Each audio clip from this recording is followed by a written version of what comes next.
Most people know him from his many appearances on the Joe Rogan Experience. Some know him from his time as a professional MMA fighter. He also played professional football and created the Fighter and the Kid podcast with Brian Callen. Brendan also holds a record, previously held by himself, for the worst reviewed stand-up special of all time.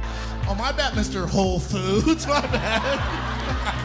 The Fighter and the Kid podcast has proved to be one of his biggest successes, but also the root of his ongoing drama with the comedy world. The Fighter and the Kid subreddit has become somewhat of an anti-Schaub message board, displaying his every slip-up, mistake, and wrongdoing. Instead of taking this mockery in stride, Brendan has attempted to scrub the internet of all negative opinions. Be gone, fuck! He's hit channels and individuals with copyright strikes, lawsuits, and even direct threats. There's an absolutely awful comedian named Brendan Schaub who is currently suing a small YouTuber over jokes they made about him.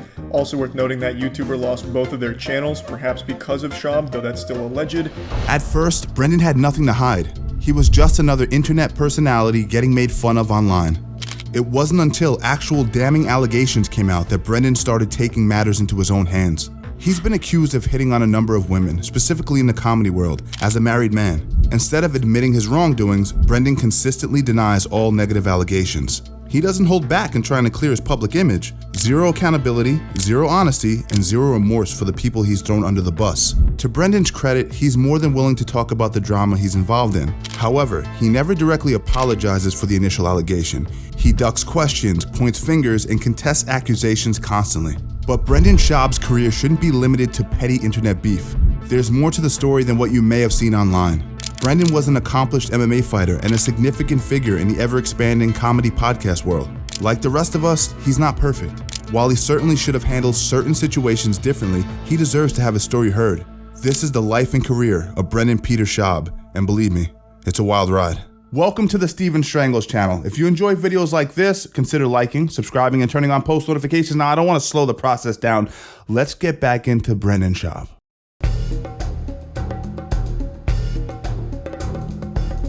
Brendan was an athletic kid from a young age. In high school, he played both lacrosse and football at the varsity level, but didn't receive much attention from college recruiters. He was solid at football, but excellent at lacrosse. He won MVP his senior year and was named to the Colorado All-Star team. Brendan didn't receive any financial scholarships from large athletics programs, so he ended up going to Whittier College, a small private school in LA County with Division III athletics. Once again, he made the team for both sports. And once again, he was way better at lacrosse than he was at football. Brendan was named Freshman of the Year and led Whittier lacrosse to the #1 spot in the nation. He was okay at football, but the Whittier team was bad. 2 wins, 7 losses bad. Brendan got his stats though, which prompted a transfer to University of Colorado, his first shot at Division I football. Despite Brendan's undeniable success as a lacrosse player, he transferred to Boulder for football. It's hard to blame him knowing his size, around 6'4", 230 pounds at the time, but lacrosse was definitely his sport. He saw a lot of playing time at Boulder, but couldn't replicate his D3 numbers at the D1 level. Brendan never really found his role, redshirting his first year and switching around positions for the rest of his campaign at the University of Colorado. This summary of Brendan's collegiate sports career mentioned a 1-yard touchdown he scored in a quote-unquote major scrimmage. A 1-yard touchdown. In a scrimmage, this should be a good indicator of his success as a football player. Despite his shortcomings as a college football player, Brendan declared for the 2006 NFL Draft. After the 255th selection passed with no mention of his name, Brendan knew he went unselected. He signed with Utah's Arena Football League team, but unfortunately was released without ever making the roster. He bounced around a few more AFL teams before retiring from the sport altogether. I kinda wish Brendan just went back in time and became the Michael Jordan of lacrosse and just never got famous. I bet he does too, to be honest. On one hand, football didn't work out for Brendan. On the other hand, he was 6'4", 250 pounds and approaching his athletic peak. It was time for the next step. Brendan's father is a second-degree Taekwondo black belt, so he was exposed to martial arts from a young age. Brendan decided to go back to his hometown of Aurora, Colorado to train in various martial arts. He started with boxing and Brazilian Jiu-Jitsu, a good foundation for an MMA fighter. Following his descent as a football player, Brendan was locked in on martial arts and he had big aspirations.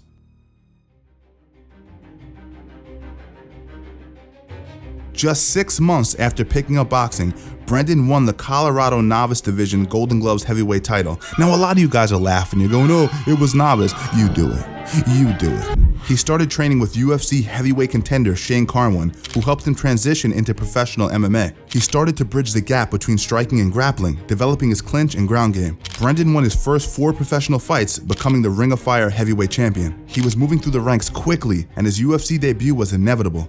In 2009, Brendan signed with UFC to compete on The Ultimate Fighter Season 10. He swept his competition all the way up to the finale. Brendan defeated D'Amico Rogers via submission, John Madsen via KO, and Marcus Jones via KO. It was time for the heavyweight finale, Brendan's official UFC debut. His opponent? Big Country, also known as Roy Nelson. This fight is incredible for so many reasons other than the actual fight. It took place in Las Vegas, which happens to be Nelson's hometown.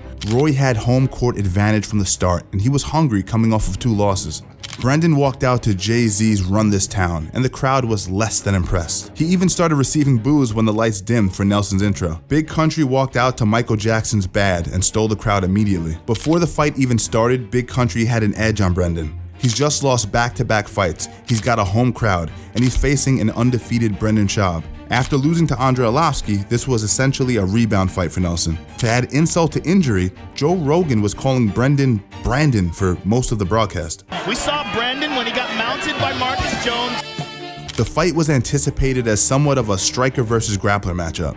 Schaub, fundamentally a boxer, had the height and reach advantage, while Nelson had a clear weight advantage and a background in BJJ. Despite this expectation, most of the fight occurred standing up, Brendan's supposed comfort zone. He was landing nice jabs and a few good combinations. However, a few minutes into the first round, Brendan started to look a little tired.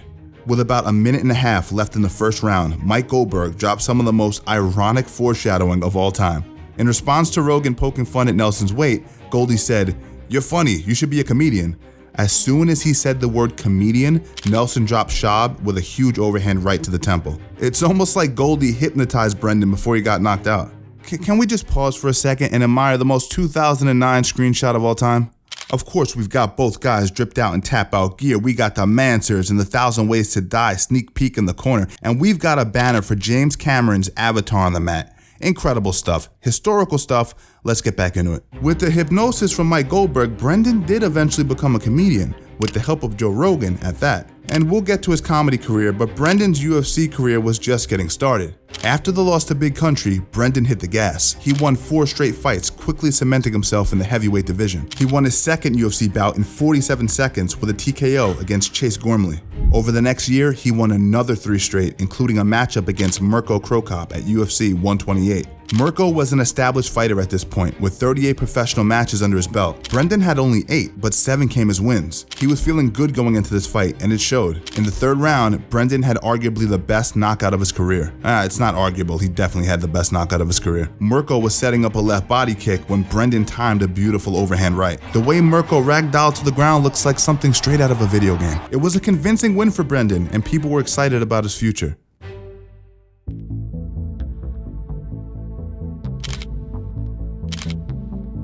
Brendan's win over Mirko Cro Cop in 2011 was the height of his MMA career. We'll talk about his remaining fights, but 2011 to 2014 is an important period to zoom in on. Brendan grew closer with Joe Rogan during this time in the UFC. The two quickly became friends, and Brendan was introduced to the world of comedy. He hit it off with comedian Bryan Callen, who later became his co-host on the Fighter and the Kid podcast. The show started in 2012. Brendan had just lost to Antonio Rodrigo Nogueira and Ben Rothwell in back-to-back fights. While he wasn't finding success in the ring, he found success behind the mic. Work, work, work, work, work. Work, work, work. The Fighter and the Kid podcast slowly grew as Brendan continued to fight in the UFC. After 2 tough losses via KO, Brendan got back on the horse. He won 2 straight fights against LeVar Johnson and Matt Mitrione. Ironically enough, Mitrione also had a career in professional football before transitioning to the UFC. He played for the New York Giants and the Minnesota Vikings. Mitrione was a solid fighter, by the way, eventually giving Fedor Emelianenko one of his 6 ever professional losses. Speaking of Fedor Emelianenko, we actually did a documentary on his brother Alexander Emelianenko. Really crazy story. Make sure you guys check out the channel if you want to watch that. Brendan was feeling himself, 2-fight win streak, up-and-coming podcast, and aspirations to become a comedian alongside his friend Joe Rogan. It was only a matter of time before he appeared on Joe's podcast. He was a perfect fit for the Joe Rogan experience. MMA fighter, podcast host, and aspiring comedian. Brendan's JRE debut was in April of 2014 with friend and co-host Bryan Callen. This podcast was recorded after Brendan's win against Mitrione, and Joe was clearly excited to have him on as a guest. The chemistry was good.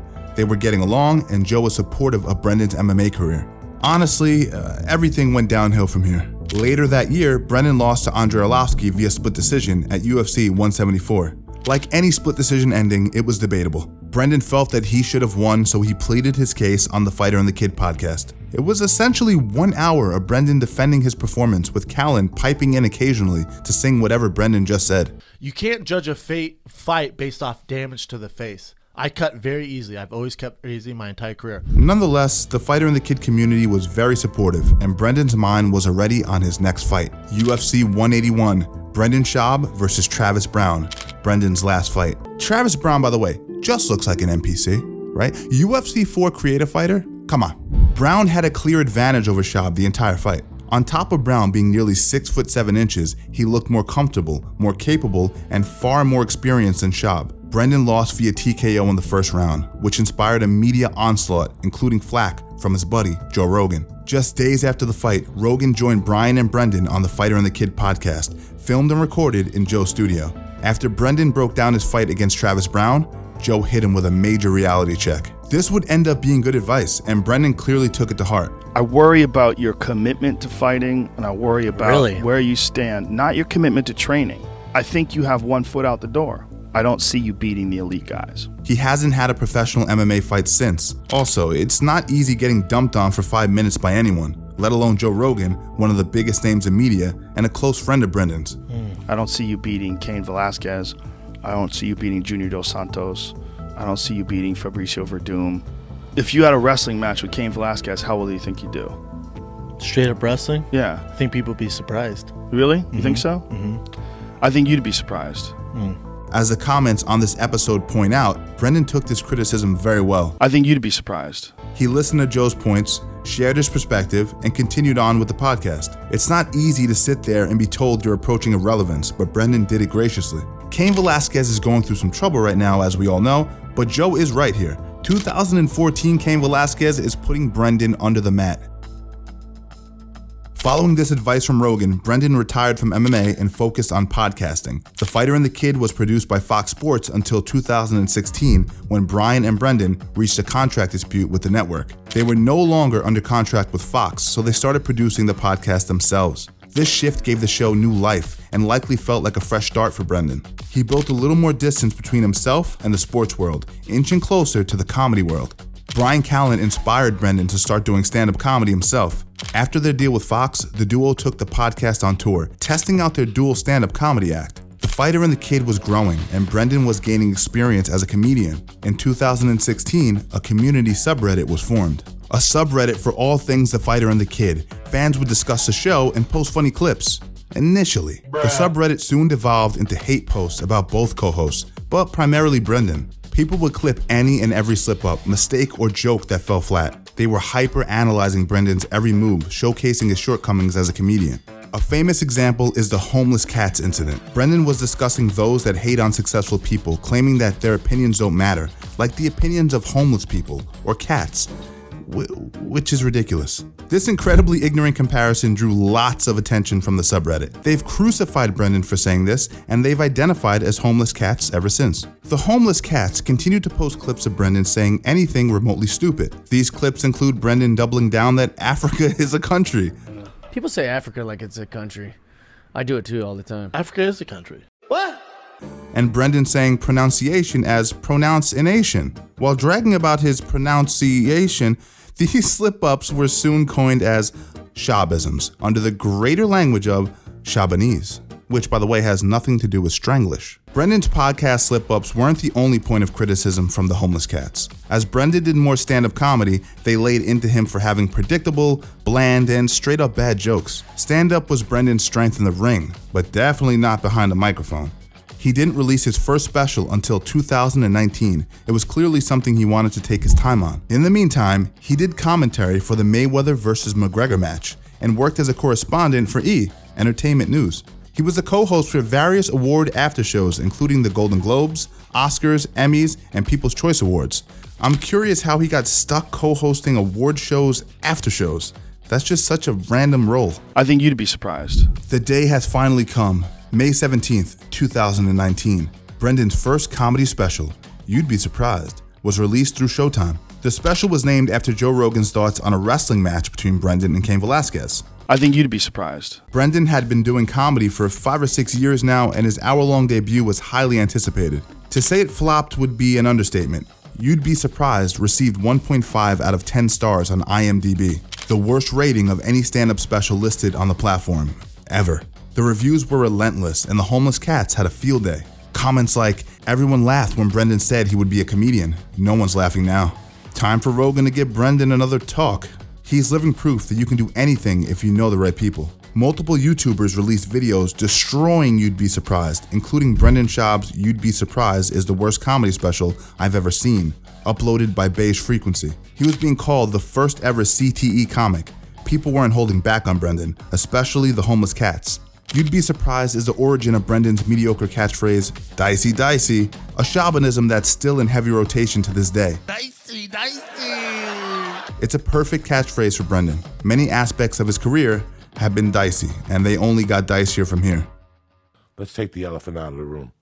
I've always loved you. Yeah. I've always loved you, but I love stand-up comedy. Yeah. So I'm caught in one day I'm going through Facebook, and I see that Brendan Schaub's doing stand-up at the store, and I go, no. I go, why is he doing this? I don't want him, in my heart I'm like, I avoided you. Since the release of You'd Be Surprised, Brendan hasn't stopped receiving vitriol online. To this day, we've seen Brendan take criticism graciously before. In his 2014 interview with Joe Rogan, it was hard to hear, but Brendan heeded the advice. While Rogan's advice was polite compared to online critiques of You'd Be Surprised, Brendan had vastly different reactions between the two. He started abusing YouTube's copyright system, striking any and all videos that spoke negatively of the special. He was trying to scrub the internet of negative opinions. In the same vein, he developed a partnership with Pure Spectrum CBD, where customers received 50% off if they left a kind review of You'd Be Surprised. People didn't leave kind reviews.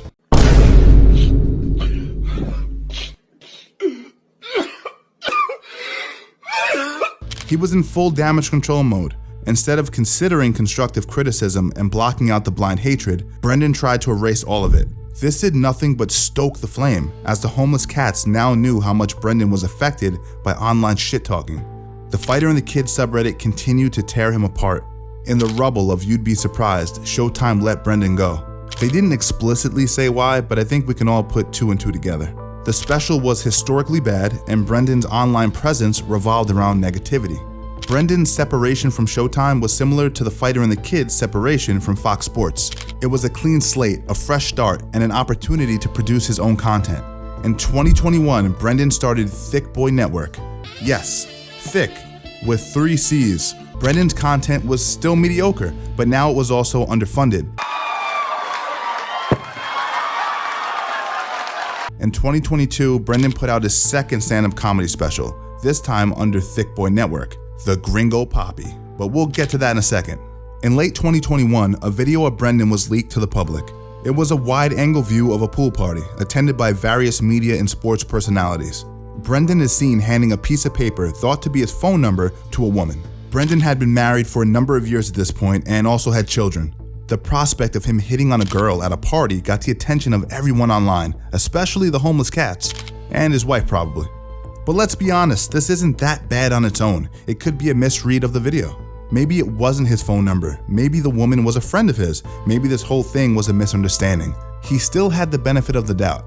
But Brendan figured that explaining himself would be too easy. How can I make myself look as guilty as possible while still throwing someone else under the bus, thought Brendan. He came up with just a plan. He struck not only the video, but the uploader Uniqueness's channel. On top of that, Brendan filed a lawsuit against a small YouTuber, cementing in people's minds that the video was what they thought it was. Dicey, dicey. Okay, now we can get back to Brendan's second stand-up special, The Gringo Poppy. It was bad. 1.1 out of 10 stars bad. Worse than You'd Be Surprised, and worse than any other stand-up special on IMDb. Ever. This special was only 30 minutes compared to the hour runtime of his first effort. Brendan made a point to not overstay his welcome, but his effort made no difference. As you can imagine, the online abuse continued, and so did Brendan's attempts to suppress it. He continued to strike hate videos, in each attempt documented by the Fighter and the Kid subreddit. They saw what Brendan was trying to do and they didn't like it.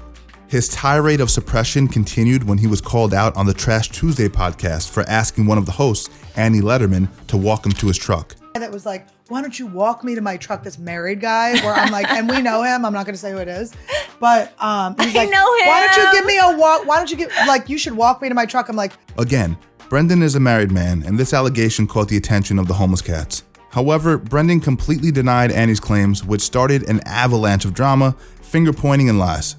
A number of channels have exhausted this saga, so I'll give a quick synopsis. Trash Tuesday has 3 hosts, Annie Letterman, Esther Pavitsky, and Bobby Lee's girlfriend at the time, Kalila Kuhn. Annie claimed that Brendan asked her to walk him to his truck, insinuating that Brendan was hitting on her. He denied the claim entirely and demanded that the Trash Tuesday podcast clear his name. He communicated only with Bobby at first, asking him if he had, quote, fixed the Kalila shit yet. He went so far as to blackmail Kalila, threatening to release sensitive information about her and Bobby Lee's relationship. Bobby was, of course, uncooperative with Brendan, as he was literally threatening his girlfriend at the time. Brendan then threatened to release 300 pages of evidence, suggesting that Bobby was the mastermind behind the Fighter and the Kid subreddit. This was, of course, untrue, and those 300 pages were never released. Brendan went on Bobby and Kalila's podcast, Tiger Belly, to try to clear the air, but he was unsuccessful. I don't talk like that. I would never call Kalila that. That's not in my Brendan, privilege. you called me that on the phone call we had. As Dan Soder put it, Kalila stuffed him like a turkey, poking holes in his story and showcasing his lies. Now, with that being said, I don't think Kalila is a great person. I think she showed her true colors in that podcast, and it wasn't colors that I liked. So let me just say that. I'm not necessarily on Brendan's side, but Kalila, sketchy. If all that was very confusing, it's because the whole thing is stupid. Instead of owning up to his mistakes or clarifying his side of the story, Brendan tried to sweep the entire situation under the rug. He made threats and hurled accusations at innocent people. Rather than talking to Annie, Kalila, and Esther directly, he tried to get Bobby to do his dirty work. It seemed as though Brendan assumed that Bobby would have his back because they're both comedians. But obviously Bobby wanted no part of the situation. Brendan had further alienated himself from the comedy scene, a community he worked hard to be a part of. The Fighter and the Kid lives on, but the subreddit seems to have died down. People are getting tired of Brendan's lack of accountability. Hating on Brendan has become less of a meme and more of a justified cause. The backlash Brendan received following You'd Be Surprised may have been over the top and unwarranted, but it was coming from a place of humor. The backlash regarding his recent drama is coming from a place of fairness. Brendan's denial of Annie's claims opened an endless can of worms that he's still trying to clean up. Time will tell how the rest of his career plays out, but Brendan has a lot of apologies to make before he can move forward. He can't keep doubling down on his lies forever. Brendan has been estranged from the comedy world. He's too old for professional MMA at this point, and his football days passed him at the age of 19. It's impossible to deny that Brendan is a hardworking, talented individual. His lack of accountability, however, has been and will continue to be his Achilles heel.